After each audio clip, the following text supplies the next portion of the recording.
Naongea na kikosi kazi hapa? Ndio. Asante sana. Unaongea na Witness Mtengerwa? Ndio. Kutoka ofisi ya Rais Dodoma. Ndio. Mwambie umepiga simu kutoka ofisi ya Rais Dodoma. Ndio. Mwambie anipigie kwa sababu ana mwaliko na mama. Hapana, kuna baadhi ya makanisa kwa ajili ya maridhiano. Unajua sasa hivi kuna maridhiano. Mtu huyu inawezekana ana baraka zote za mamlaka, ingawa wengi wetu tunaweza tukaona kwamba ni kama nia ya simu yake sio hiyo iliyo kwenye maneno yake, kwa sababu naamini wengi wetu tunafahamu kwamba njia ya Ikulu kutoa wito, hususan wito ambao unaweza kuwa ni kama baraka nzuri, haiwezi kuwa hii ambayo imetumika zaidi kihuni. Ilipotumika kwa sura kama hii, walioingia mkenge, kilichofuata yalikuwa ni maumivu, ni madhila. Lakini mbili, Mbarikiwa kuitwa kwenye maridhiano, moja kwa moja unaweza ukawa najua uko ni kwenye maviziano ama kuviziwa, kwa sababu Mbarikiwa taridhiana nini wakati mwisho hapa tarehe 21 mwezi wa 10 2025 mtoto wake katekwa, kijana wake katekwa, na mpaka sasa hajulikani aliko. Mchungaji ambaye alikuwa karibu na Mbarikiwa, Maria Martha, kauawa na hakuwa kwenye maandamano. Mtoto Mbarikiwa aliuawa, watu wameuawa, lakini pia watu wanaendelea kukamatwa, watu wanaendelea kutekwa. Huyu Mbarikiwa atakuwa na maridhiano gani? Naamini pengine maridhiano yoyote atakayokuja kufanyika yanakuwa na msingi, walau kunaanza kuonekana roho ya ubinadamu kwa mamlaka husika, kwamba walau hata wale waliouawa miili yao ipatikane, wale waliofungwa kwa kesi ambayo sasa imekuwa maarufu ya uhaini waachiliwe, kwa sababu kiuhalisia uhaini sio hivyo. Mtu aweze akawa analia, analalamika, anajaribu kuonyesha uchungu alionao, unamuita uhaini. Anyway, mimi nionavyo kulikuwa kuonyesha dalili za kwamba binadamu hawa sasa kuna kakipanda hata kadogo ka roho ya ubinadamu imewaingia, ndipo unahisi huenda hata nikitoa pua itakuwa salama. Anyway, hebu msikilize kwanza huyu mwananchi, msikilize kwa ukamilifu wake, na baadaye nifafanue jambo, kwa sababu nahisi wakati mwingine inawezekana ni mtego tu wa kwamba asikia hata hao vijana wangu wanachoweza kujibu, ili ikiwezekana vijana tu wao kwenye riski, kwa sababu Sifa pia amekufa kifo fulani cha kikatili sana. Binti yangu Sifa, wengi mlisikia, Achana Wokovu ambaye aliuawa mwaka 2022, na nishafafanua sana, lakini Sifa amekuja kufariki mwezi wa 5, kifo fulani cha kikatili sana, simu kama hizi aliwahi kuzipokea zikaonekana ameojioji sana, kama huyu kijana wangu alivyooji sana, kaonekana alioji sana. Sasa inawezekana ni kusikia tu vijana wanavyoweza wakawa wanatafuta kuprotect baba yao, na pengine kuhangaika na vijana hao wakawa kwenye hatari. Sasa hoja inakuja kuweka wazi na kuficha kipi ni salama. Mimi nachojua kwamba kwa kuwa mimi ni nuru na Biblia inaamini katika haki ni nuru, usipoweka wazi vitu kama hivi, vijana wakipata madhara au mimi nikipata madhara, mtu anaweza kahisi hata we mwenyewe inawezekana kwenye mchezo huu unakuwemo. Kwa hiyo kuweka wazi ni sawa na kumulika watu wanaozini kwenye giza, kuwamulika na tocha, au mtu anayeiba kumwambia anayeibiwa kwamba ndugu, naibiwa hapo. Bila shaka wanaozini au wanayeiba humchukia sana, mtu anaweza kumulika hapo, humchukia sana. Lakini njia ya kuponya ni vitu kama hivi, kuwa wazi, kuweka wazi ni salama zaidi, ni salama zaidi. Hata tu eneo ambayo unaona wezi wanaiba, wanaua watu, kuweka wazi huwa inaweza ikaponya zaidi kuliko kuacha waendelee kuibia, kuua watu eneo hilo, wapafanya pengine danguru eneo hilo, wanazini hapo, wanapea mimba watoto wa shule, watembea na wake za watu. Mwisho wa siku takapotokea wake zao wamegundua, wazazi wao wamegundua, unaweza kuonekana na wewe ulikuwa unafanya biashara kupitia eneo lako hilo. Hebu tumsikilize huyo bwana na baadaye nitachambua kidogo. Naongea na kikosi kazi hapa? Ndio. Asante sana. Unaongea na Witness Mpengerwa? Ndio. Kutoka ofisi ya Rais Dodoma. Ndio. Habari ya kwenu Mbeya? Tunamshukuru Mungu ni salama. Nzuri? Ndio. Asante sana. Nilikuwa nauliza mchungaji wenu hapo ni nani?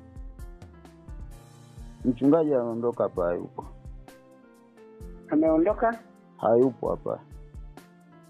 Ameisha toka yani? Hayupo, yuko mbali na mazingira. Yuko mbali? Ndio.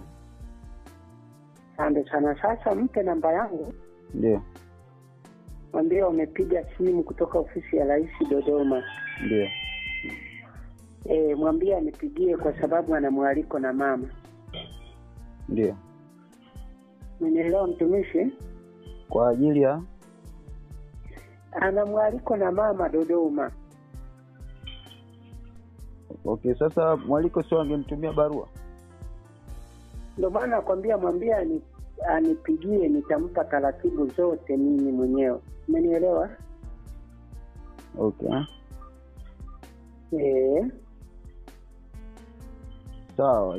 Sawa, lakini nafikiri ningeweza kusikia pia, ungeweza kupata utaratibu hapa kwa sababu sini wasaidizi wake. Anaitwa mchungaji nani? Naam. Mchungaji nani anaitwa? Ni huyu ambaye amepewa mwaliko na mama. Ndio mwambie anipigie sasa nimpe utaratibu. Kwa sababu kuna watumishi wa Mungu walioitwa huko kwa ajili ya Mbeya. Umenielewa? Yaani wa makanisa yote ya Mbeya? Hapana, kuna baadhi ya makanisa kwa ajili ya maridhiano. Unajua sasa hivi kuna maridhiano. Okay. Yaani wao wako kwenye itume kwa sababu ni watu wa Mungu. Unielewa? Ndio. Ndio wanaweza kuongea na watu vizuri. Okay. Ndio maana nakwambia mpe namba yangu anipigie.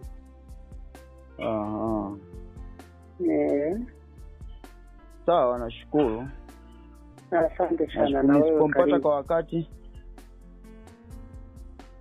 Usipompata tu itabidi paka umpate kwa sababu anayehitajiwa ni yeye.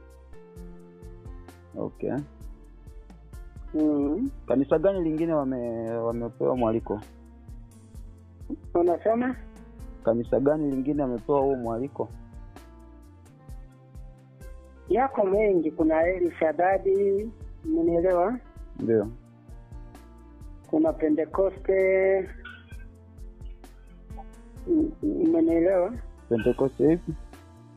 Kuna CJAP, unielewa? Kwa hapa Mbeya Pentecoste ipi? Mbeya? Naam.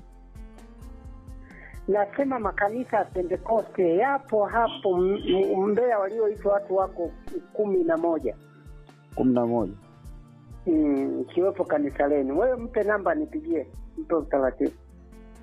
Lengo langu ni kuprove ukweli wa taarifa hii kwa sababu ninapofahamu mimi utaratibu, kama mtu anakuwa amepata mwaliko na kiongozi mkubwa kama rais, nafikiri kuna utaratibu wa barua ambayo inaweza kuwa inapita kwa mkuu. Nadhani sasa tumemsikiliza kwa ukamilifu.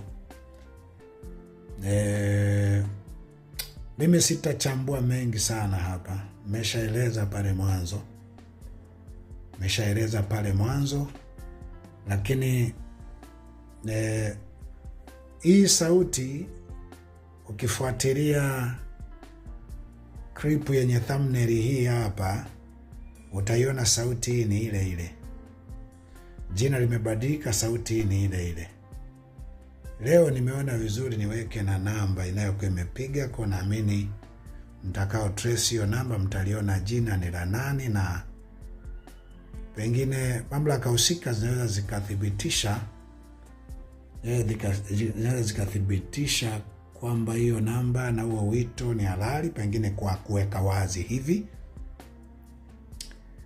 Lakini pengine zitafuatilia sasa kwamba hayo ni maridhiano au ni maviziano. Kimsingi kuishi kwenye mapoli, kwenye uchochoro, humu namoishi najua namo ni kifo. Pengine ndio maana nimesema nimebadilisha tu aina ya kifo. Lakini humu namoishi namo ni kifo. Kifo kwa sababu ya ninavyolala, chakula ninachokula. Lakini pia kwa namna ninavyofahamika, nafahamu wakati wowote mtu yeyote anaweza akatoa information dhidi yangu na wahusika wakafanikisha pengine wazo walilonalo kuhusiana na mauaji dhidi yangu. Na kwamba kutafuta kabisa kwamba kuridhiana hata kwa kukubali hasara ya vifo vinavyokuwa vimetokea, pengine tutafute njia sasa kutoka hapa kuwe na insurance ya uhai. Hiyo naamini ni kwa kila mtu mwenye akili timamu. Shida ilipo, nani anaweza kukupa insurance ya utakuwa salama? Atatumia maneno gani? Atatumia vidhibitisho gani? Yani akuambie nini? Lakini zaidi ya hayo, nani mwenye roho ya kushuka, ya unyenyekevu, ya kujali, hata ajaribu hata kujisumbua kutoa insurance ya kwamba Mbarikiwa, njoo kwenye maridhiano, njoo tujadili sasa uelekeo uweje.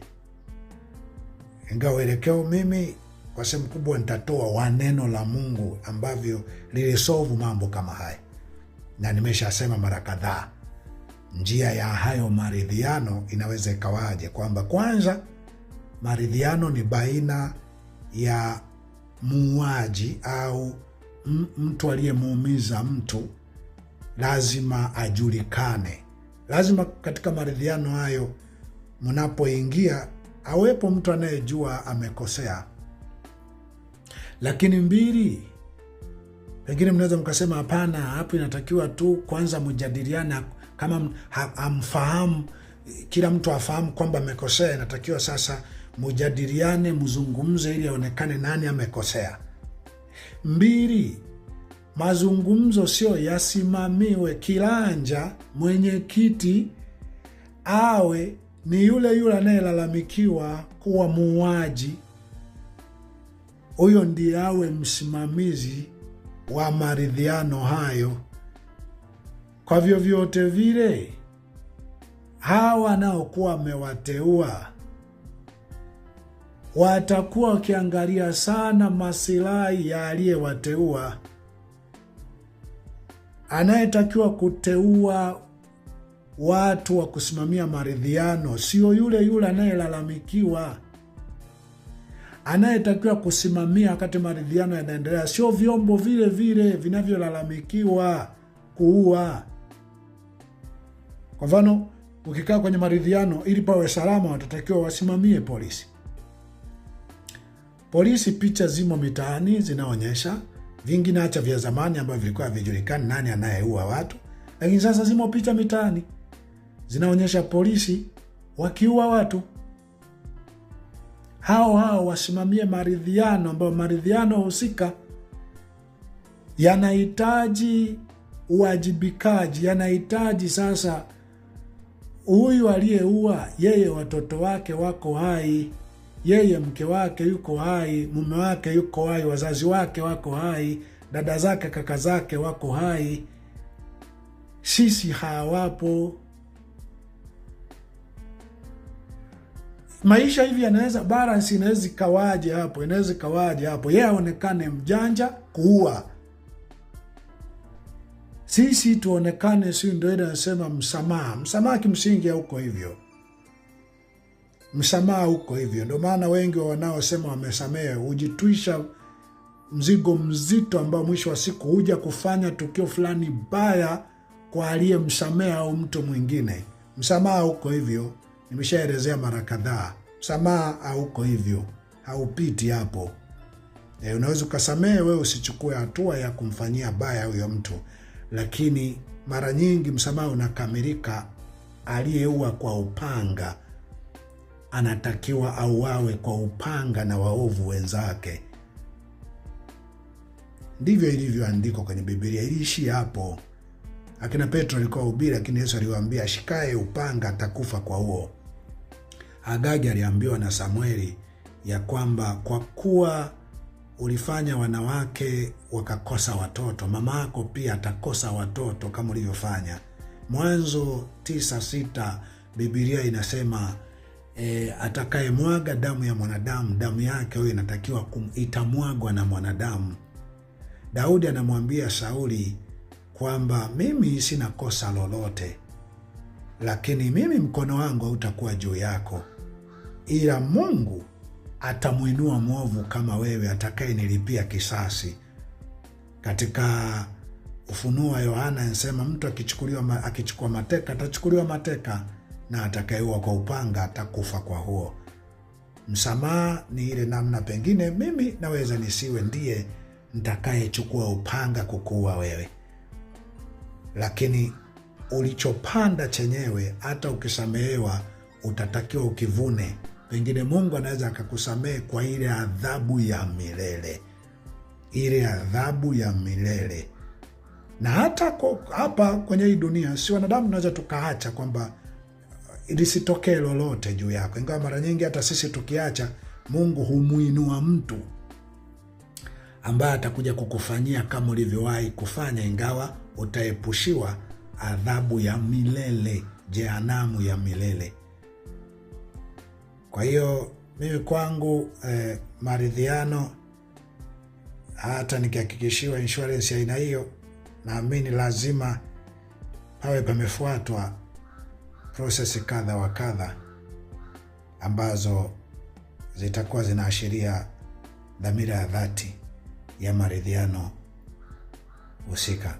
Inawezekana kabisa nimeeleweka kwa maneno haya machache, na tafafanua tena itakapohitajika. Asante sana kwa kunisikiliza.